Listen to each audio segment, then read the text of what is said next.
tambah jahat. Nonton infotainment, artis-artis, public figure. Bahkan jujur saya ini sudah di media. Beta tuh paling idola Ari Wibowo loh. Mas Ari, siapa sih? Siapa yang idola? Ari Wibowo. Kenapa? Pernah datang bersaksi di sini. Saya ini nonton pertama tuh, minta maaf ya kalau Ariel atau siapa kan dong bukan ketumpu agama, jadi beta terlalu pusing gitu loh. Tapi kalau su Kristen tuh bepu ini tak tikam. Percaya atau tidak, kau tuh kenal dia juga mau kenal ketom. Percaya. Tapi karena dalam darah Yesus, iya toh? Saudara lihat kayak dulu Ahok difitnah apa, saudara terluka. Kan kita tahu dia orang Kristen. Kalau ada orang Kristen, itulah gereja yang kudus dan am yang diikat oleh darah Yesus. Prinsip Kristen begitu, satu sakit-sakit semua.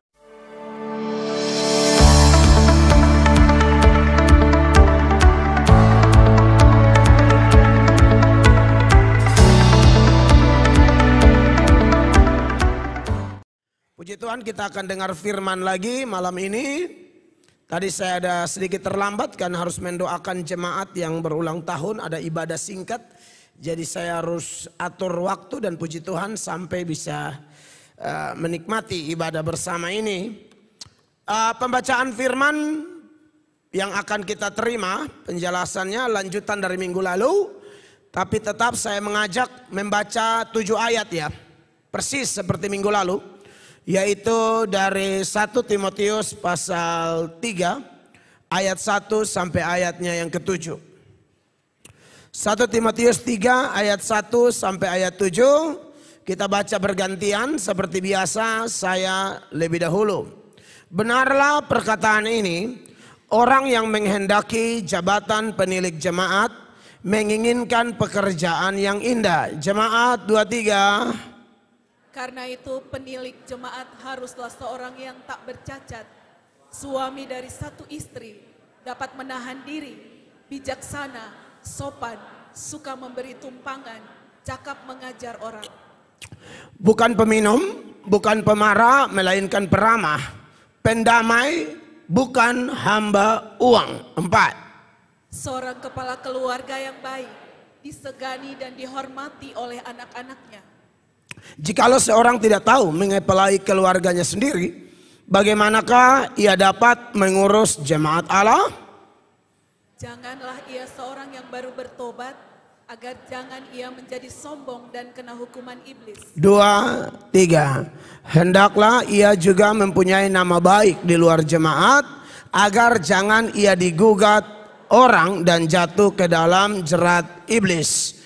Bapak Ibu jemaat, teks ini adalah syarat menjadi seorang pemimpin jemaat. Kalau konteks sekarang pendeta, penatua atau gembala sidang yang dipercayakan untuk memimpin jemaat. Dan saya sudah beri keterangan minggu lalu bahwa sekalipun ini adalah syarat-syarat untuk menjadi pemimpin, tapi bukan berarti jemaat tidak boleh mendengarkan pengajaran ini. Apalagi kita memang tidak bisa menghindar dari teks-teks ini, mengingat setiap hari Rabu itu kan kita belajar eksposisi surat dari Rasul Paulus. Dalam hal ini surat 1 Timotius kan. Kita sudah menyelesaikan 1 Timotius pasal 1. Kita sudah terima banyak pelajaran di sana. Begitu juga dengan 1 Timotius pasal 2. Dan sudah masuk di 1 Timotius pasal 3 yang minggu lalu sudah kita dengar. Dan minggu ini adalah kelanjutannya. Minggu lalu ada banyak pelajaran dan saya memang berputar-putar di sekitar ayat 1. Karena kita tahu bahwa pelajaran khotbah eksposisi seperti ini, kita memang harus menggali nats itu, ayat itu dengan benar-benar sehingga dari dalamnya pesan-pesan Tuhan itu keluar. Bukan kita cari dari luar baru kita cocokkan, tidak. Dari dalam keluar, itu yang namanya eksposisi, eksegesis. Ya, itu khotbah yang mencari isi hati Tuhan begitu. Ya tidak terlalu salah juga kalau kita ada ide baru kita cari-cari ayat kasih cocok dengan ide kita. Tapi alangkah baiknya kita gali yang dari dalam, begitu ya. Saya omong ini karena akan ada banyak jemaat yang saya tugaskan berkhotbah karena saya lihat potensi jemaat Tuhan di sini, apalagi yang sudah belajar punya kemampuan-kemampuan. Jadi saudara tentu akan ada di fase itu begitu. Yaitu mengajar orang lain. Nah, saudara-saudara yang diberkati oleh Tuhan Yesus Kristus, menarik bahwa kalau kita belajar bagian yang minggu lalu, ya itu menarik sekali bahwa ini pekerjaan yang indah. Indah menurut pandangan Allah. Kalau pandangan manusia, saya sudah tekankan minggu lalu, untuk menjadi Kristen biasa saja waktu itu, zaman surat ini ditulis, itu sulitnya luar biasa. Apalagi level pemimpin, itu paling diincar, paling dicari. Bahkan sampai hari ini, kalau orang jadi pemimpin, itu menjadi sasaran fitnah. Jadi orang kalau jadi pemimpin, jadi gembala, apalagi konteks sekarang media sosial begitu berperan, maka pendeta-pendeta di media sosial termasuk gembala saudara ini harus dada kuat, orang Kupang bilang. Hati harus kuat karena tak terhindarkan akan menjadi sasaran-sasaran fitnah. Ya, itu tidak bisa tidak. Hanya bersyukurnya bahwa kita juga Tuhan siapkan orang-orang seperti Tuhan kuatkan Elia di saat Elia merasa sendiri. Lalu Allah kuatkan dia. Allah bilang, Elia, saya ada kasih tinggal 7.000 orang yang tidak mencium Baal, yang tidak menyembah Baal. Ya, karena dalam ajaran Kristen Protestan, mencium patung itu manifestasi penyembahan. Ya, termasuk cium Alkitab. Ya, cium kotak perpuluhan itu lebih parah lagi ya. Itu penyembahan kepada kotak. Nah, cium-cium mimbar, salib di mimbar, saudara cium dengan penuh hormat, itu manifestasi penyembahan. Kita tidak menyembah cium-cium begituan. Amin. Yesus ajar kita menyembah dalam apa? Roh dan kebenaran. Menyembah tidak kenal tempat. Kapan saja, di mana saja, kita terus kontak sama Tuhan dan kita terus diingatkan oleh Allah bahwa yang Allah cari sebenarnya bukan liturgi semata. Yang Allah cari sebenarnya bukan penyembahan semata, tapi yang Allah cari adalah penyembah, bukan penyembahan. Itu beda. Oh, kalau penyembah itu orangnya.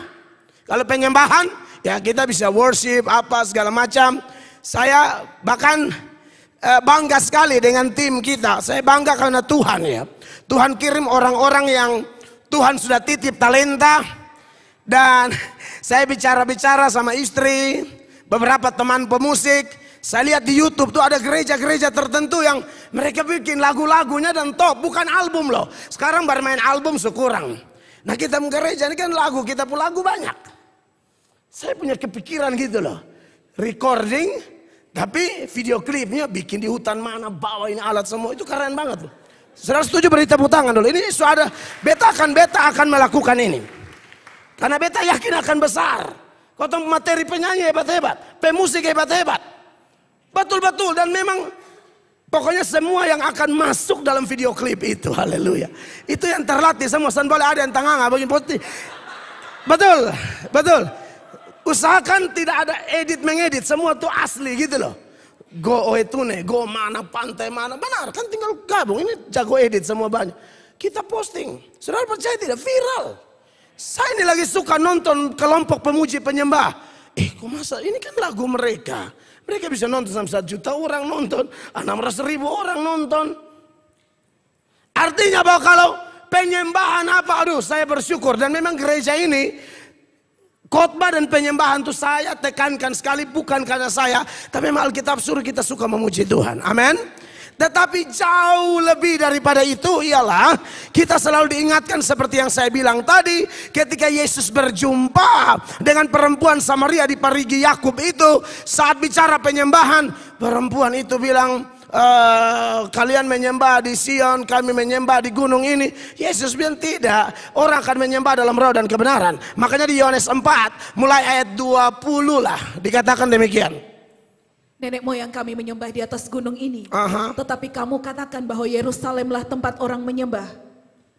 Terus Kata Yesus kepadanya, Ya. percayalah kepadaku, hai perempuan. Amin. Saatnya akan tiba bahwa kamu akan menyembah Bapa bukan di gunung ini. Yap. Dan bukan juga di Yerusalem. Terus 22. Kamu menyembah apa yang tidak kamu kenal. Kami menyembah apa yang kami kenal. Amin. Sebab keselamatan datang dari bangsa Yahudi. Ya, itu pasti. Keselamatan datang dari bangsa Yahudi. Ingat, Yesus mati di Yerusalem, Yesus bangkit di Yerusalem, hari Pentakosta di Yerusalem. Jadi memang keselamatan datang dari bangsa Yahudi. Next, 23. Tetapi saatnya akan datang dan sudah tiba sekarang. Aha. Bahwa penyembah-penyembah benar akan menyembah Bapa dalam roh dan kebenaran. Sebab Bapa menghendaki penyembah-penyembah demikian. Garis bawahi itu, Bapa menghendaki penyembah orang lain, penyembah demikian. Amin. Apa hubungannya dengan materi nats kita malam ini?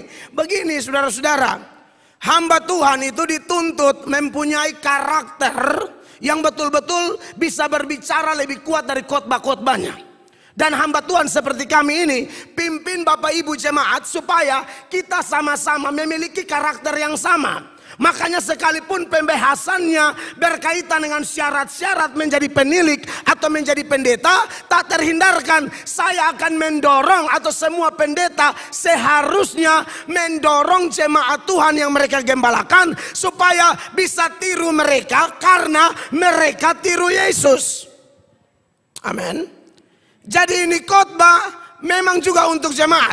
Seperti saya katakan tadi ya, bahwa pendeta seperti kami ini sasaran fitnah. Setan itu akan rancangkan, lalu dia susun strategi, dia tunggangi alat-alatnya supaya kalau bisa serang fitnah pendeta, fitnah pendeta, fitnah pendeta. Dan sebenarnya fitnah begitu bukan hanya kepada pendeta. Semua Bapak Ibu jemaat tidak lolos dari fitnah. Tidak lolos. Makanya kenapa kita dituntut jadi terang. Terang itu artinya perbuatan kita itu baik, sehingga orang memuliakan Allah. Itu tujuan pertama ya. Kalau kepada dunia kita berbuat baik untuk Tuhan dimuliakan, dan orang melihat ada karakter Bapa, ada firman Bapa dalam hidup saya dan saudara. Makanya di dalam Matius ya 5 mulai ayat 14, firman Allah bilang apa di sana? Kamu adalah terang dunia. Kota yang terletak di atas gunung tidak mungkin tersembunyi. Betul. Terus? Lagi pula orang tidak menyalakan pelita lalu meletakkannya di bawah gantang, melainkan di atas kaki dian sehingga menerangi semua orang di dalam rumah 16 sama-sama 23. Demikianlah hendaknya terangmu bercahaya di depan orang supaya mereka melihat perbuatanmu yang baik dan memuliakan Bapamu yang di sorga. Saudara-saudara, perbuatan baik ini sudah pasti tujuannya memuliakan Bapa, menyenangkan Bapa, bentuk syukur kita karena kita sudah diselamatkan, tapi juga bukti iman kita, bukti kesaksian kita kepada dunia. Dan sisi lain dari kebaikan Anda dan saya itu adalah supaya yang tadi yang fitnah-fitnah itu mereka bingung. Mereka fitnah Anda, sudah susun berita mau kasih jatuh Anda, tapi Anda dengan pertolongan Roh, firman yang Anda baca, yang Anda dengar, yang Anda renungkan setiap hari, Roh Kudus bekerja sehingga firman itu hidup dalam kehidupan saudara. Firman itu menjadi karakter-karakter Kristus, menjadi buah-buah kehidupan, sehingga orang yang mau fitnah, entah itu tetangga, entah itu kerabat yang sentimen pribadi dengan Anda, entah itu non-Kristen yang sedang mencari-cari celah untuk menjatuhkan Anda dan saya, mereka bingung, mereka malu, cari, tapi tidak ketemu, cari, tapi yang mereka temukan sebaliknya. Mereka fitnah bilang penipu, padahal jujurnya minta ampun. Mereka fitnah bilang kita begini begitu, tapi sebaliknya. Makanya selain kepada Timotius, Paulus bilang begini kepada anak didiknya yang lain namanya Titus. Dia bilang sama Titus dalam Titus 2 mulai ayat 7, dia bilang begini sama Titus, perhatikan. Dan jadikanlah dirimu sendiri suatu teladan dalam berbuat baik. Betul. Hendaklah engkau jujur dan bersungguh-sungguh dalam pengajaranmu. Tujuannya apa nih? Saudara lihat ayat 8. Sehat dan tidak bercela dalam pemberitaanmu sehingga lawan menjadi malu. Sehingga lawan menjadi malu Karena apa? Karena tidak ada hal-hal buruk yang dapat mereka sebarkan tentang kita. Fitnah tak bisa dihindari. Silahkan mereka fitnah, tapi kita ada di rel yang benar, di patron yang benar, pola yang benar. Lu omong sampai lu mabok. Bahwa kebenaran ini adalah wajib bagi saya dan saudara, baik pemimpin maupun yang dipimpin. Itu kelihatan di bagian yang lain juga. Petrus bilang begini kepada penerima surat. Petrus itu adalah orang-orang Kristen berlatar belakang Yahudi yang tersebar di berbagai tempat di daerah perantauan, di mana orang-orang di sana tuh suka lihat, oh ini Kristen nih. Mereka cari-cari celah, cari-cari salah, seperti bapak mereka. Bapak mereka siapa? Iblis. Yaitu seperti singa yang mengaum-ngaum dan selalu keliling cari kesempatan, cari celah untuk kasih jatuh orang Kristen. Dan untuk ini pesan Petrus adalah waspada. Pesan Petrus adalah berjaga-jaga. Bukan sekedar waspada, bukan sekedar berjaga-jaga, tapi ada kemauan, kesungguhan menampilkan perbuatan baik, karakter Kristus, sehingga lawan bingung. Seperti mereka bingung hadapi Titus, mereka bingung hadapi Timotius, mereka bingung hadapi Paulus, bahkan Yesus, Stefanus yang kenyang dengan fitnah-fitnah itu, termasuk kita. Mereka akan bingung hadapi kita, malu, tidak ada celah. 1 Petrus 2 mulai ayat 11, perhatikan. Saudara-saudaraku yang kekasih, aku menasihati kamu supaya sebagai pendatang dan perantau kamu menjauhkan diri dari keinginan-keinginan daging yang berjuang melawan jiwa. Terus? Milikilah cara hidup yang baik di tengah-tengah bangsa-bangsa bukan Yahudi. Betul. Supaya apabila mereka memfitnah kamu sebagai orang durjana, mereka dapat melihatnya dari perbuatan-perbuatanmu yang baik dan memuliakan Allah pada hari Ia melawat mereka. Saudara lihat di sana, niatnya mau fitnah, tapi lama-lama justru mereka dilawat oleh Allah. Dilawat bukan karena khotbah KKR, perbuatan baikmu. Saudara masih percaya statement ini? Perbuatanmu berbicara lebih kuat dari kata-katamu. Nah ini dasarnya nih. Jago khotbah, jago omong, perbuatan nol kaboak, percuma. Mau hafal ayat, hafal segala macam, mau doa hebat ke apa, tidak bisa. Kesaksian. Ya, saudara lihat. Mereka bingung, ini mau kasih jatuh bagaimana nih. Pikir orang durjana, padahal bukan. Mereka bingung sendiri, aduh kita boleh fitnah dia, tahu dia baiknya minta ampun. Kita fitnah dia tapi dia tulus minta ampun. Kita fitnah dia tapi dia berkorban gila-gilaan di saat kita susah. Makanya saya bilang, untuk urusan ajaran kita tidak kompromi. Tapi untuk perbuatan baik kita harus tunjukkan kepada semua orang. Itu yang bernama toleransi secara sosial. Orang beda agama susah, bantu dia. Bantu dia. Tulus bantu dia. Karena Galatia 6 sudah bilang bahwa berbuat baik kepada semua orang.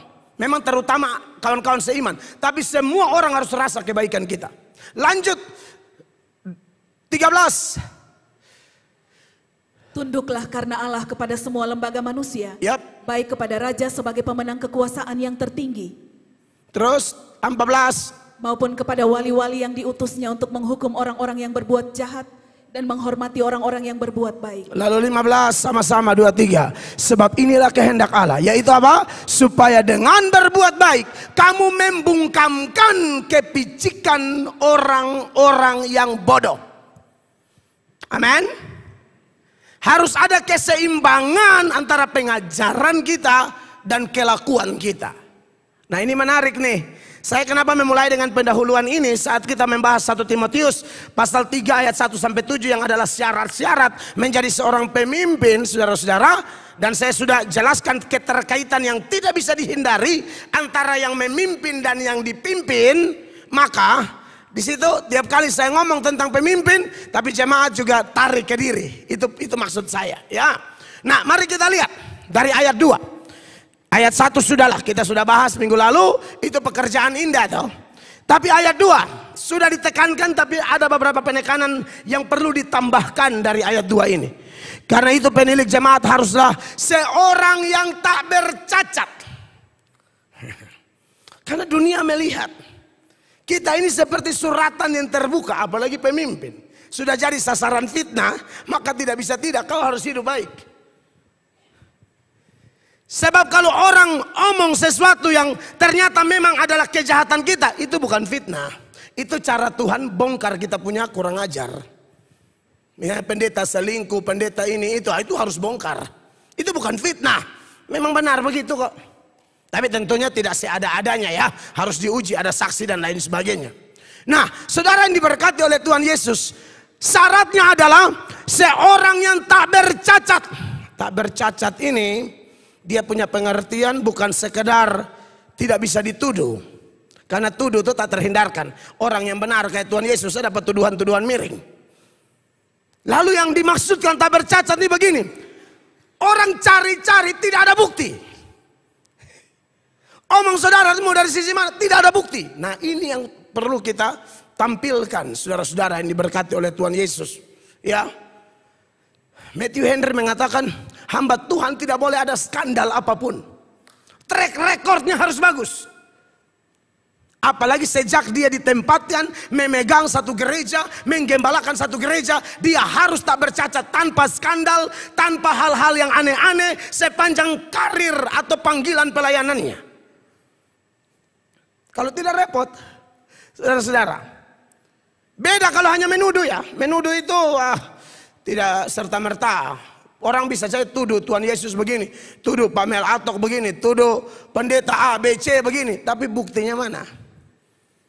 Makanya untuk urusan dengan hamba-hamba Tuhan, kalau yang tuduh-tuduh, Paulus bilang penatua itu bisa dituduh, tapi saksi harus ada. Kalau tidak salah di 1 Timotius 5 ya, ayat 19. 1 Timotius 5 ayat 19 dia bilang begini. Janganlah engkau menerima tuduhan atas seorang penatua, kecuali kalau didukung 2 atau 3 orang saksi. Iya, jadi kalau hanya orang omong-omong, son tahu, itu pasti tak dihindari. Makanya dari awal saya bilang hamba Tuhan sasaran fitnah.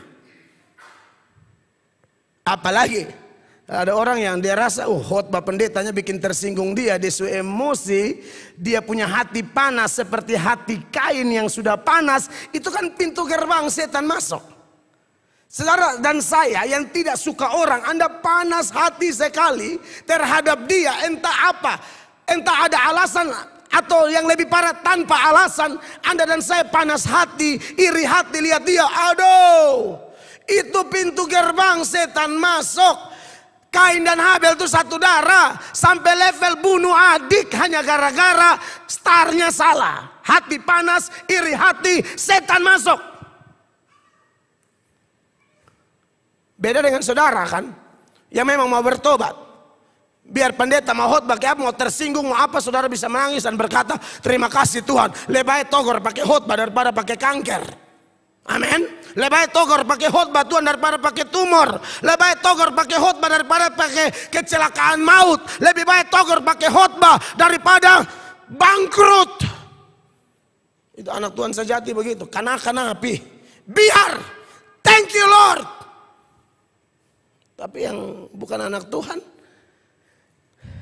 Nah Alkitab bilang di dunia ini lebih banyak yang bukan anak Tuhan daripada anak Tuhan. Yang lebih banyak bukan anak Tuhan, maka benar apa yang dari awal saya katakan, kita sasaran fitnah. Anak setan begini banyak di luar.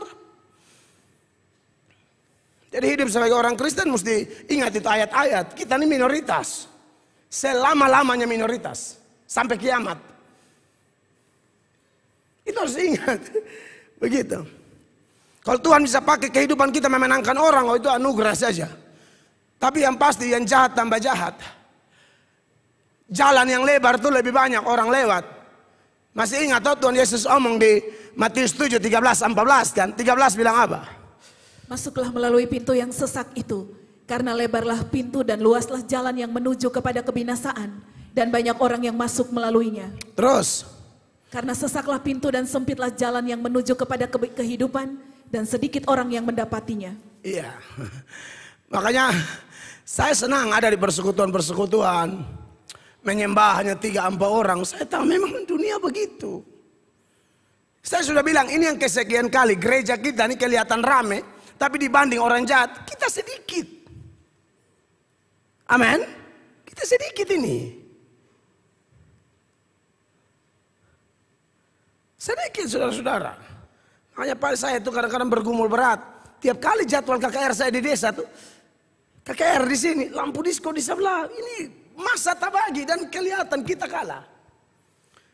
Kecuali memang orang di kampung, memang orang-orang lapar dan haus akan kebenaran. Oh, itu beda tuh. Khotbah di sini, ting dang dang ting dang ting dang. Waduh. Seulang-ulang saya entah kenapa selalu kayak bukan mau ngomong apa, kayak apes begitu. Ada bateria di sini mah. Wow di sebelah. Saudara pikir jadi pengkhotbah gampang. Nah saya mesti khotbah karena mana? Giring ini jemaat yang sedikit ini punya fokus supaya tidak terpengaruh dengan ting dang dang ting ding di sebelah itu. Makanya orang bilang kalau kerja jadi pendeta ringan tuh, Anda keliru. Berat loh. Ringan dari mana? Apalagi di zaman ini yang Alkitab bilang ini sedang terjadi. Dan akan lebih kencang lagi fenomena ini. Bahwa orang tuh lebih suka dengar dongeng daripada kebenaran. 2 Timotius 4 mulai ayat 2. Paulus bilang apa sama Timotius di sana? Beritakanlah firman, siap sedialah baik atau tidak baik waktunya. Nyatakanlah apa yang salah, tegurlah dan nasihatilah dengan segala kesabaran dan pengajaran. Iya, kenapa mesti ngotot, mengajar ngotot begini? 3. Karena akan datang waktunya, orang tidak dapat lagi menerima ajaran sehat, tetapi mereka akan mengumpulkan guru-guru menurut kehendaknya untuk memuaskan keinginan Paulus tulis waktu itu karena akan datang waktunya. Waktu Paulus tulis, di waktu sudah datang, aku bilang, sudah. Waktunya tulis tahun berapa Masehi? Sekarang 2023. Yang Paulus omong ini sudah tergenapi sekarang. Kalau yang ajar benar, orang kurang minat. Ya, saudara yang minat nih. Saya ini bukan pendeta makam puji yang berlihat orang begini. Gerejaku terbanyak. Tidak, saya lihat Alkitab sedikit. Banyak dari mana? Sedikit kita nih. Dibanding yang tidak cari kebenaran.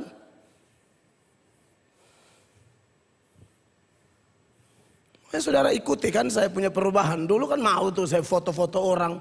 Ketuan ajar, lu foto-foto apa? Lu soalnya banyak nih. Apalagi kalau saya foto-foto tuh motivasinya agak sedikit mau pamer. Jujur, beta bertobat. Pamer. Dan itu bukan jangka waktu singkat. 3 tahun. Pamer terus. Baik, masih bisa sadar. Pas sadar, kita sadar loh. Puji Tuhan, Tuhan tidak ada orang yang ngomong. Sadar sendiri, mungkin gak suka-suka doang aja Roh Kudus. Posting terus. Serius loh, sana ada yang toker beta, Bapak jam posting. Tidak ada. Tidak ada, kan semua di mana-mana juga posting kan. Mulai pindah ke sini, jarang be posting. Hanya beta bilang siap kamera. Kasih tunjuk jemaat antusias. Nah, itu beda karena kita mau bahwa memang firman itu punya kuasa. Beta sana ada hati begini sana ada. Tuhan tolong, terus Tuhan perbaiki. Apakah sudah sempurna? Beta yakin belum. Tapi akan terus berubah. Jemaat yang dikasihi Tuhan Yesus. Jadi akan datang waktunya dan sekarang sudah. Waktu Paulus bilang nubuat dia bilang akan datang. Kita sekarang baca sudah datang.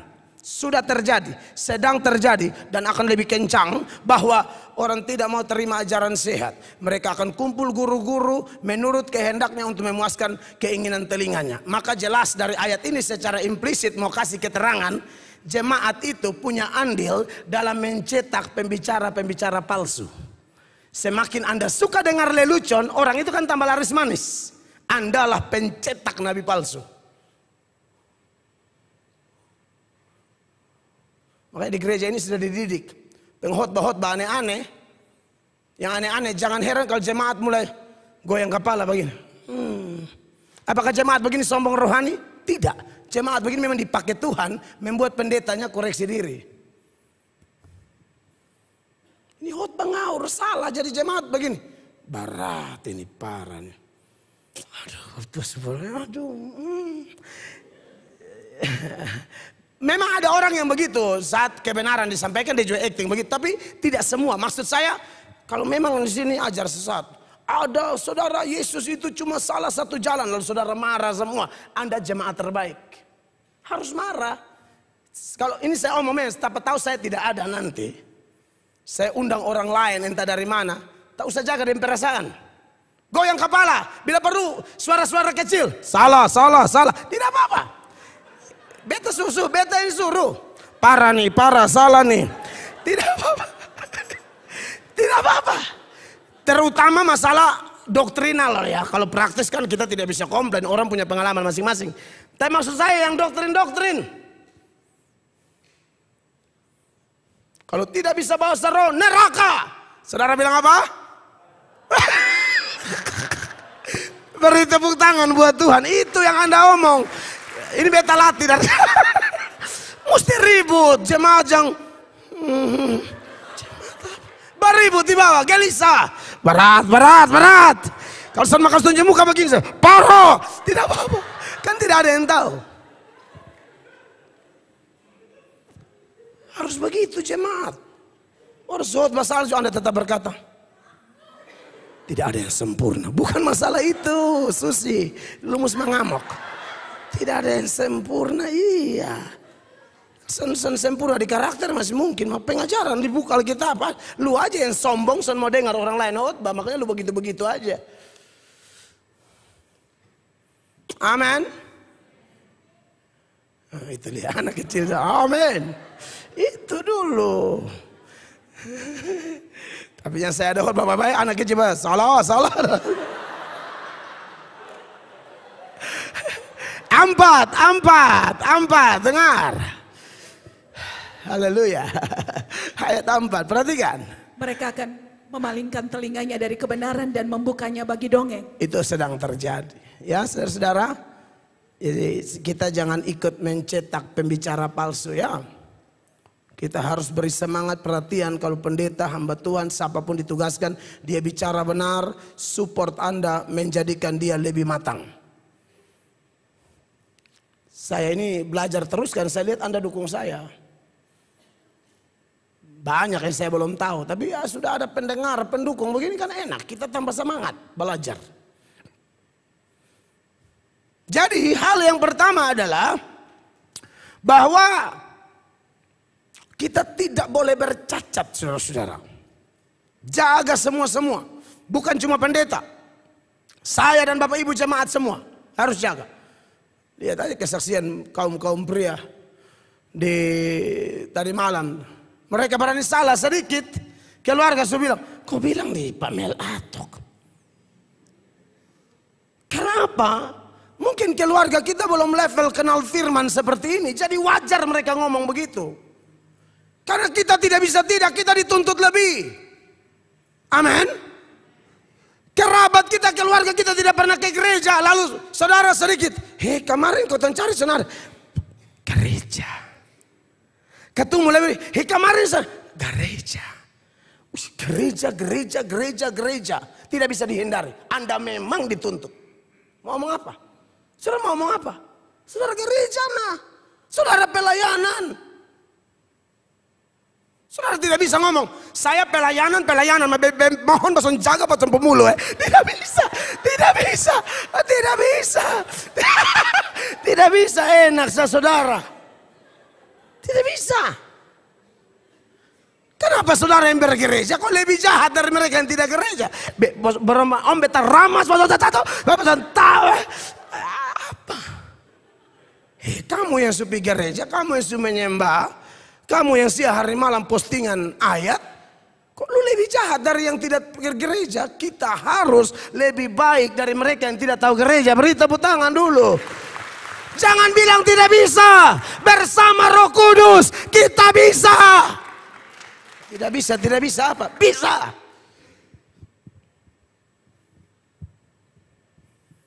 Amin, Bapak Ibu terkasih. Iya, tapi kita juga belum sempurna. Kita jangan terlalu pakai itu kata. Kadang-kadang itu kata bela dosa. Kadang-kadang itu kalimat itu pakai bela Anda pun kedagingan. Betul, saya juga tahu kita tidak sempurna. Yesus juga tahu, malaikat juga tahu, setan juga tahu. Supaya lu tahu. Lu tak usah omong-omong itu. Tapi motivasi kau kasih keluar itu kalimat untuk apa? Untuk kau main lomper lagi? Kan jangan. Jadi kekasih Tuhan. 1 Timotius 3 ayat 2 dimulai dengan syarat menjadi seorang penilik ialah tak bercacat. Yang berikut, suami dari satu istri. Wah, ini perlu Bapak Ibu tahu. Salah satu dosa yang paling membudaya waktu itu adalah orang kawin banyak-banyak. Kawin poligami, poliandri. Satu orang bisa laki 2 bini, 3 bini. Itu dosa populer zaman itu. Nah, Alkitab mengajarkan kita harus tampil beda dengan dunia. Kalau kita bicara dosa yang satu ini, bukan zaman itu saja. Zaman sekarang lebih ngeri. Dunia tambah jahat. Nonton infotainment, artis-artis, public figure. Bahkan jujur saya ini sudah di media. Beta tuh paling idola Ari Wibowo loh. Mas Ari, siapa sih? Siapa yang idola? Ari Wibowo. Kenapa? Kan pernah Kristen, ya toh? Pernah datang bersaksi di sini. Saya ini nonton pertama tuh, minta maaf ya kalau Ariel atau siapa kan dong bukan ketemu agama, jadi beta terlalu pusing gitu loh. Tapi kalau su Kristen tuh bepu ini tak tikam. Percaya atau tidak, kau sudah kenal dia juga mau kenal kau. Percaya. Tapi karena dalam darah Yesus, iya toh, saudara lihat kayak dulu Ahok difitnah apa, saudara terluka. Kita tahu dia orang Kristen. Kalau ada orang Kristen, itulah gereja yang kudus dan am yang diikat oleh darah Yesus. Prinsip Kristen begitu, satu sakit semua. Karena kita ini tubuh, mata sakit, soalnya bisa tangan melihat surat tidak bisa. Ini dia setengah mati, dia korek. Tangan korek, mulu baterai, itulah kekompakan. Itulah apa? Tubuh. Itu waktu lihat Ari Wibowo, saya pikir main gila. Mereka adalah mau baca tapi peluk begini. Kita tetap baik ya. Tare sih. Beta kalian malaikat behela dan dope hidung. Saya bisa. Kan sudah kesaksian di mana-mana, saudara-saudara. Jadi kalau ngomong tentang dosa poligami, poliandri adalah populer zaman itu, sekarang lebih gila. Makanya ada satu tiktokers agak rambu agak tasiram, tapi dia selalu ngomong, jangan dengar pendeta yang kawin cerai. Ada satu tiktoker, siapa gitu namanya, saya lupa. Dia mata main menyala terus, dia susah hafal dia pun nama. Karena di mata menyala, dia pakai mata betul-betul. Jangan dengar.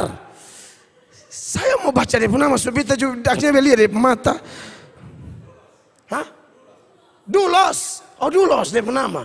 Dulos itu hamba loh, budak kita hamba Kristus tuh Dulos. Dulos itu teriak, jangan. Sebenarnya satu dia marah-marah apa, terus mungkin dia pernah ketemu kasus begitu. Ada pendeta yang suka kawin cerai, tapi paksa diri pimpin jemaat. Kalau jemaat yang mengalami itu kita masih bisa masuk di, bukannya tidak kompor, tapi masih di otak tuh masih. Tapi kalau pendeta ini lu mau ajar apa? Begitu. Bahkan jemaat aja kita tegur, kita ingatin, kita bimbing. Apalagi pendeta. Ada pendeta yang istri lari ke setengah rumah, dia tidak cari. Dia tidak cari. Kok kenapa juga. Berhenti jadi pendeta. Kita harus rendah hati, kejar dia. Pendeta sana tidak pusing, gengsi. Pokoknya beta pemama lebih penting dari lu. Makanya waktu nikah siapa yang bimbing kau? Kalau kau sunikah tuh kau pembini lebih penting dari kau mama. Salah kalau bilang kau punya mama lebih penting dari istrimu. Salah. Belajar di mana? Suamimu, istrimu lebih penting dari orang tuamu. Apakah kita benci mereka? Tidak. Tetapi mereka lebih diutamakan. Pasangan kita lebih diutamakan, bukan orang tua. Orang tua tidak boleh kita lupakan, cinta kita juga tidak berkurang. Tapi prioritas pasangan kita lebih utama. Kau bisa bela mamamu gara-gara mamamu dipakai setan. Kusu-kusu ini anak laki-laki. Son suka lihat lu pembini. Jelas. Mama mantu setan.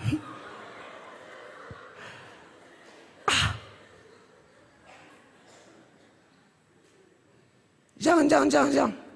Anak-anak yang baik, kau cinta firman. Tapi kalau ada tanya, mama istri dan firman, mama suami dan firman, ya firman nomor 1 dong.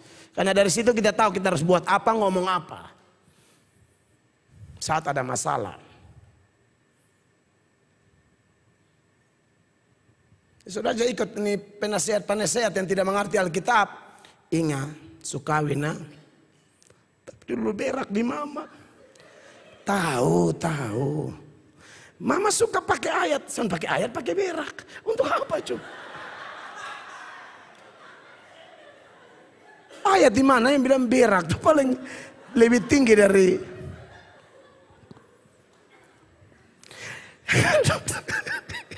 Beta juga sentak kenapa lewat di otak ini malam. Saudara kan ini kan pendengar setia semua. Ini jelas baru.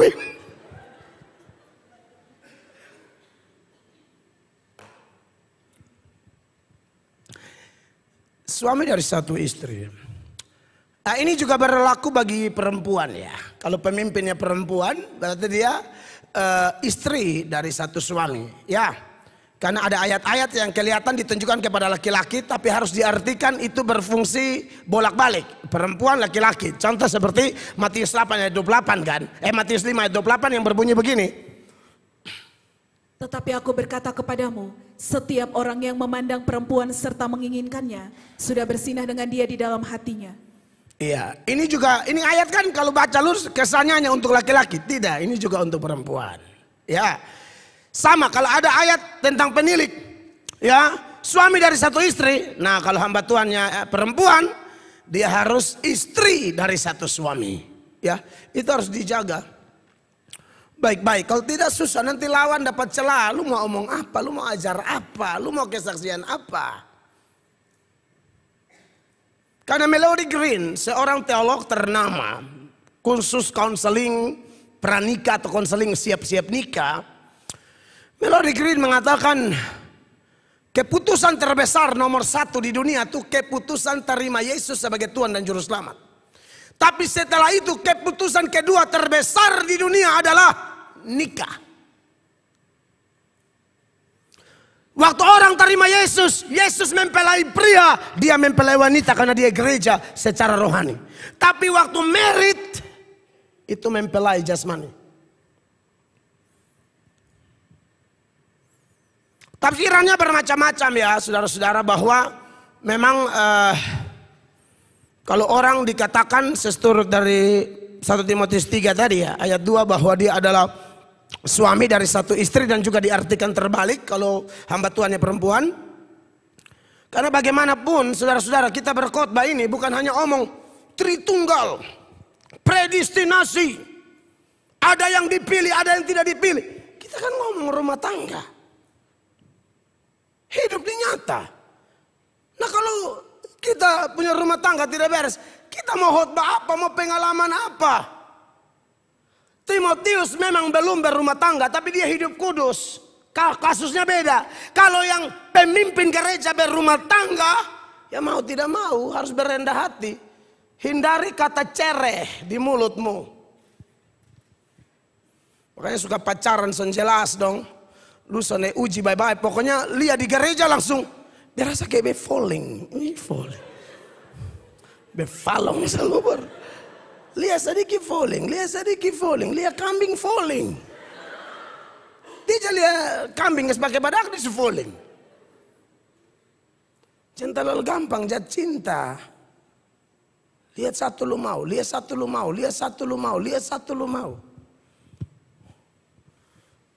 Dari pacaran itu sudah belajar setia.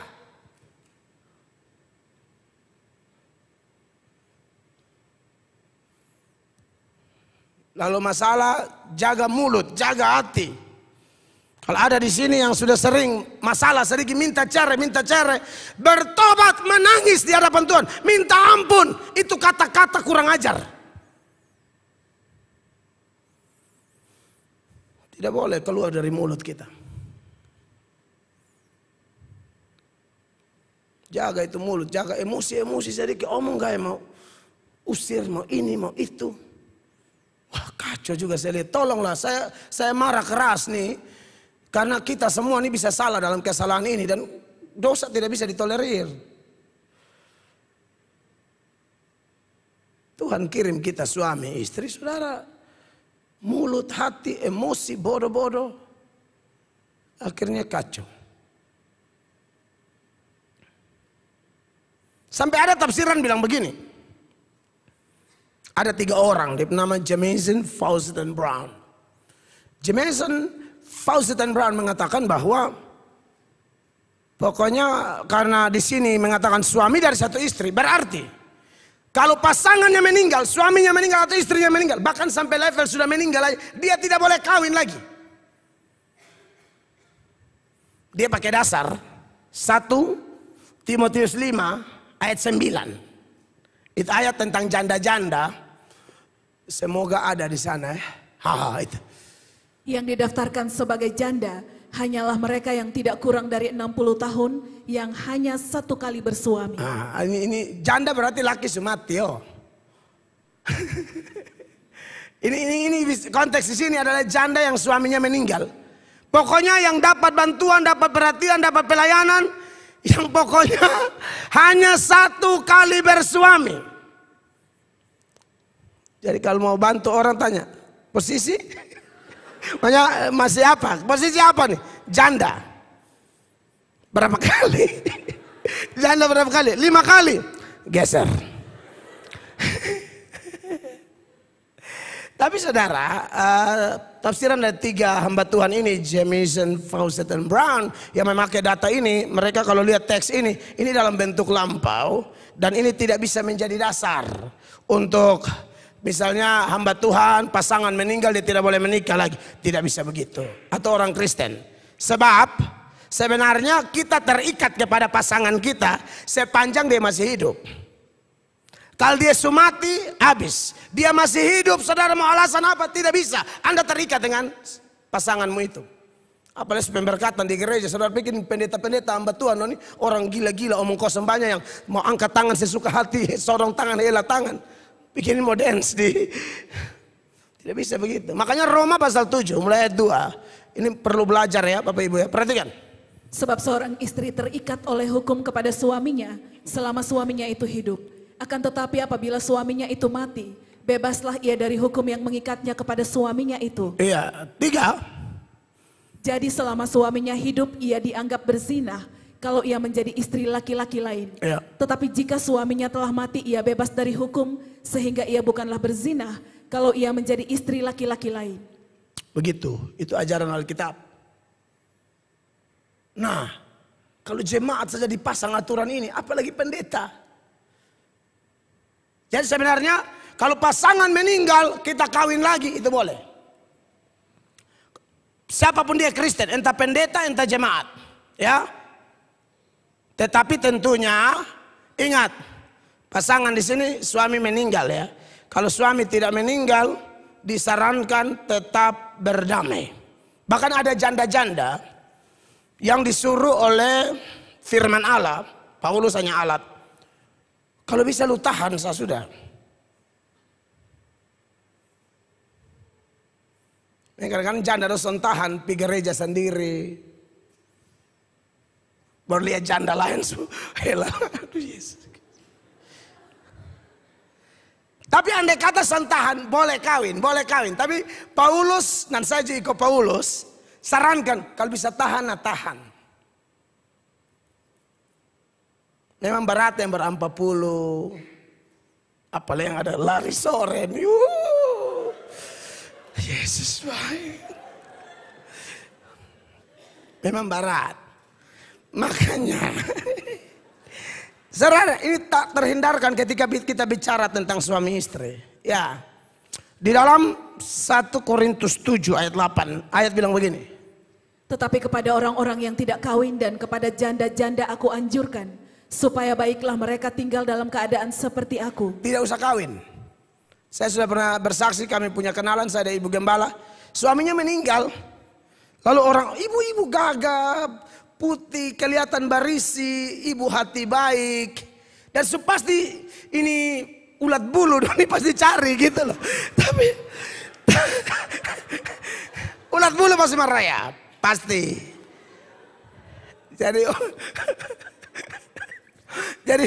Jadi ada yang bilang, "Mak, kenapa tidak kawin?" Mam tua bilang apa?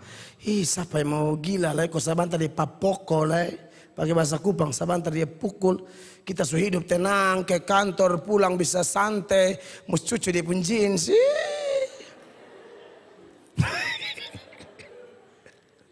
Jadi ternyata itu yang kategori bisa tahan loh.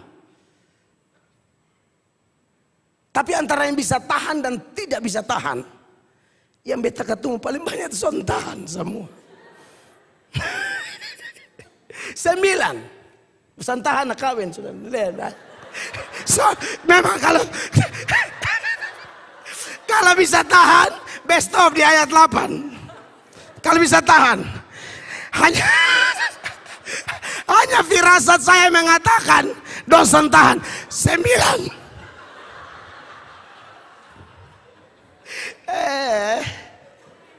Nah ibu sesentahan lebih tanya ini Adam dong.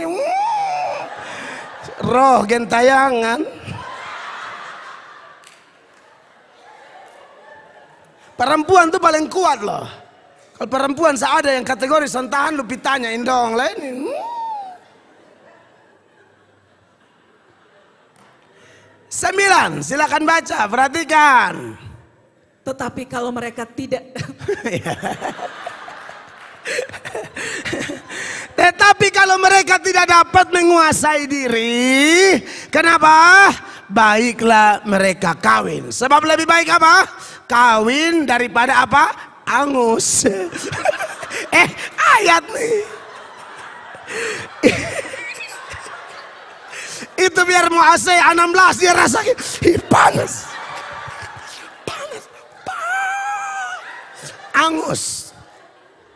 Baca itu ayat. Sebab lebih baik kawin daripada apa? Hangus karena hawa nafsu. Ya sudah, lu cari kok kawin sudah. Begitu. Tapi ingat, ini janda yang dibicara di sini, janda yang pasangannya meninggal ya. Ini kelihatan di ayat 11. Paulus bilang kalau yang suami tidak meninggal, usahakan berdamai. 11. Dan jikalau ia bercerai, ia harus tetap hidup tanpa suami atau berdamai dengan suaminya. Dan seorang suami tidak boleh menceraikan istrinya. Kalau kepada jemaat saja dipasang yang model begini, apalagi kita hamba Tuhan. Makanya saya bingung, pendeta sudah cerai, tapi tetap mau pegang gereja. Berarti otaknya perpuluhan sama aset tuh.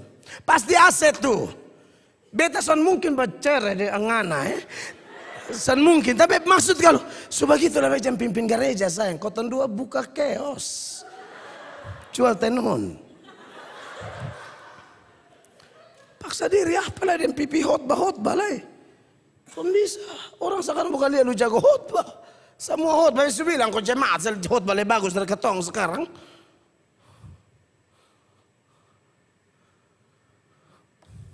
Dan buat yang suami meninggal, lalu Anda mesti kawin baru, cari yang satu iman.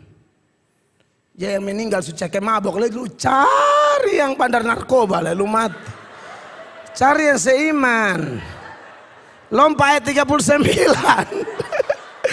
Laki pertama cek mabok, memang nama Alkitab. Ya, mati juga di acara CD, tapi namanya pesta CD itu kan mabok sampai mampus. Itu kan manifestasi orang tidak beriman, bukan hanya beda agama atau non Kristen.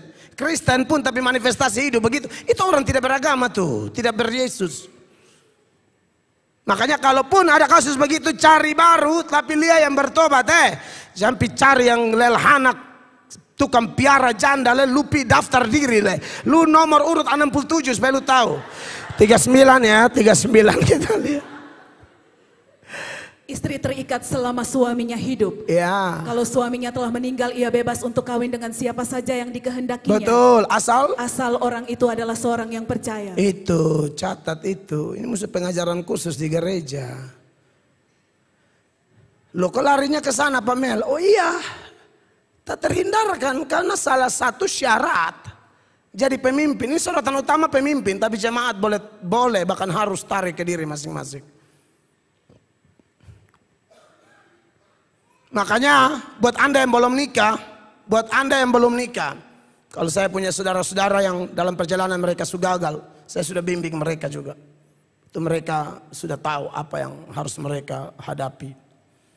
Tapi buat Anda yang belum kawin, mendengar penjelasan ini, disinilah pengajarannya bahwa jatuh cinta tidak gampang seperti yang lu pikir.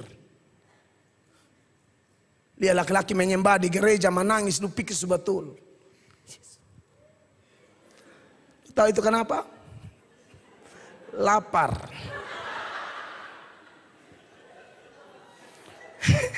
Dia tuh belum makan. Lu pikir Roh Kudus jama? Dia pun diri susah. Tapi jaga lu lah.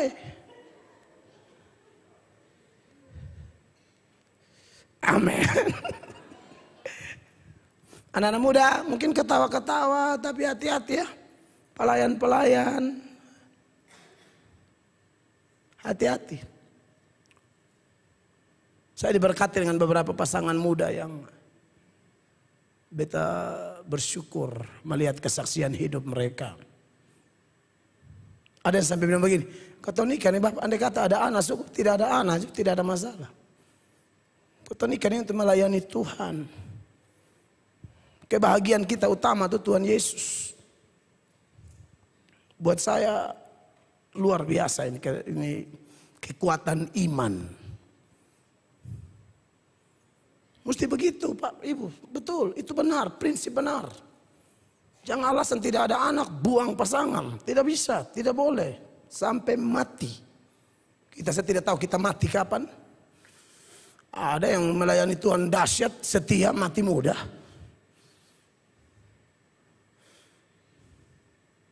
Jadi, ini topik sangat penting. Waduh, tinggal 15 menit lagi. Coba kembali di ayat 1 Timotius 3 ayat 2 masih ada apa yang di situ harus kita bahas.